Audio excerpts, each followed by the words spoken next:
Good afternoon, good morning, or good evening, or whatever the time of the day or night is that you're tuning into First Report. I've lost the numbers, but yeah, we're It's well been under. so long, mate. It's been so long. And we're only a few days away from the shortest day of the year.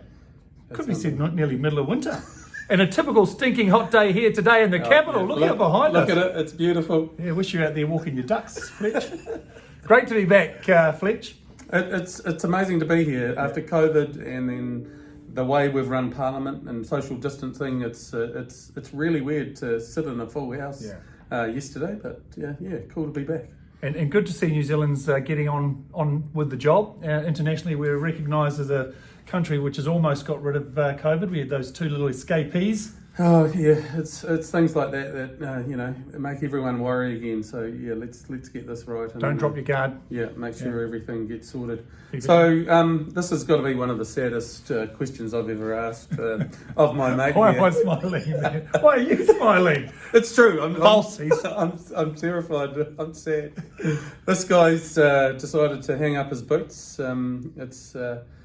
It's time to call it a day, apparently, mate. So tell us, what the hell are you thinking? I put my notice in officially to the public a couple of weeks ago to not stand again, but it's actually something you've known about for quite some time, nearly a year. Yeah, it's been a long time. Look, I love this job. I've absolutely loved being here. I love the team, but I think there's a fine line in everybody's life where if you stay too long, and it's different for everybody else, you can come quite hard and insular inside this place because it does take a lot of your time, effort and energy, and you can also become quite soft to the real world. And I think that my time in Parliament keeps that balance about right, where I'm still connected to business and still connected to the real world, and I understand how this place works now. And so I'm really happy to have had the opportunity to stand up and fight, and I'll still keep fighting because I absolutely believe in the job that you're all doing and that we've done down here, and there's plenty more to do. Yeah, well, you don't want to see a grown man cry on a podcast, but I'm going to miss you, mate. And it's been a real pleasure to work with you and work together and essentially fight for a good cause. I'm starting. Yeah. Don't be so dramatic. Instead, tell us about the firearms legislation. There's been a great campaign trying to take credit for.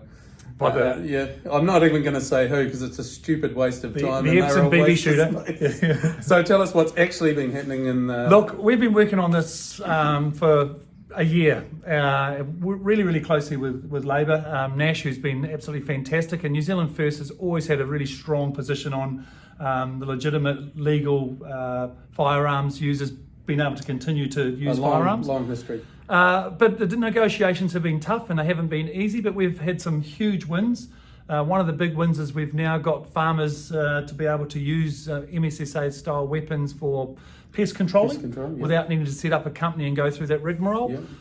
We've got an independent arms authority which is going to take the lead on running, managing, controlling the Firearms Act. The police will just be the enforcement agency, so they're not going to have the full control of that. The register is going to take 3 years to set up because we have to set up that independent arms authority first. So there's a big leeway of time in there, but also just making sure that legitimate firearms owners have got the protections of the law where police can't just rock up to their house and demand entry immediately. So they've got to give 7 days notice, and they've got to have that notice given to the firearms holder. And also when the register is set up, we've given 28 days that you don't need to register those parts. And we're taking out scopes and bipods and tripods and silencers and all these things. We just are only interested in the parts. Magazines, they're not included in that. That come with a serial number on them. We're not going to go down to the Minuteman and inscribe all these numbers on that stuff. So that's talking about the action, the receiver, and the actual barrel itself. Yeah. So we have worked our butt off. So I know not everybody's happy. There's some disappointment with Colfo with the 3 guns and the sports shooters, and we did go into bat. We fought for that. That fight's not over, but unfortunately we didn't get that in this tranche. But hey, there's an election coming up, and we haven't forgotten you. Many of our caucus members are avid hunters, gatherers, and collectors of firearms, so we will keep up that fight. Yep, here. I couldn't agree more. Yep. All right. On the note for you, Fletch, we've got tourism being obviously hit quite heavily. The PGF is helping out with some of those opportunities. What's happening with the PGF and the tourist sector specifically? Yeah, I think I think more importantly than PGF, because the PGF isn't continuing to invest. For example, I was just on the West Coast, and one of our kind of older projects, as it were, the Pounamu Pathways program, big $17.8 million investment into the West Coast, which is about tourism. It's about the future of tourism on the West Coast. The timing couldn't be better because it's about jobs now, and it's about gearing up for the future, because we know tourism's coming back.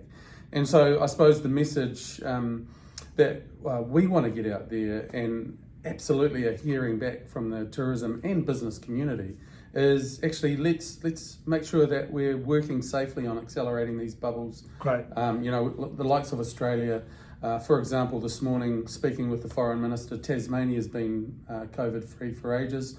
We used to fly internationally direct, so let's have those conversations. Let's redo that. Yeah. And the Pacific. Great. So I just wanted to give assurances out there that it's happening. But you spoke of those two ladies who travelled New Zealand and what that did in terms of the scare it gave us. We don't want that to happen, particularly in the Pacific. We can't afford that to happen. So we've got to be so careful going forward. But absolutely a massive priority for us. Yeah. Now, I know we've waffled on, did a bit of a weather waffle at the start, but election 2020, mate, how far away are we from that date and infamy? Well, I looked it up before we came on this video, but you'll be pleased to know. 92 days, 12 hours, and something like 32 minutes or something like that. 31 minutes. There's been a couple of minutes go by since then. A lot of waffle since then. 13 and a half weeks is all we've got. And the general feeling out there that you're hearing, Fletch, what's the word on the street?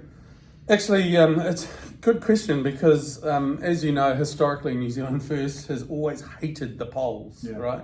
Because they never tell an accurate story going into an election. And those ones the bloody media party, they run their own narratives. Those ones on TV are just scandalous in terms of the numbers they give us. We know we're in a great space in terms of numbers, well above the 5% threshold. So we're going into that space, and that's our approach, and feeling really confident going forward. I know you've been out there talking to people like I have. What's the feedback? Well, quite simply, I think there's a lot of people quite afraid of a Labour and Greens government, and they're saying to us, Clayton, we need New Zealand First more than ever before. And so I say to you, you need us, so you make sure you get behind New Zealand First in this election, because we're going to make this country a hell of a lot better. The alternative is too scary to even consider or talk about. It's a great message from that guy. We'll be back next week with another exciting episode of the First Report. Thanks for tuning in. Bye. Cheers.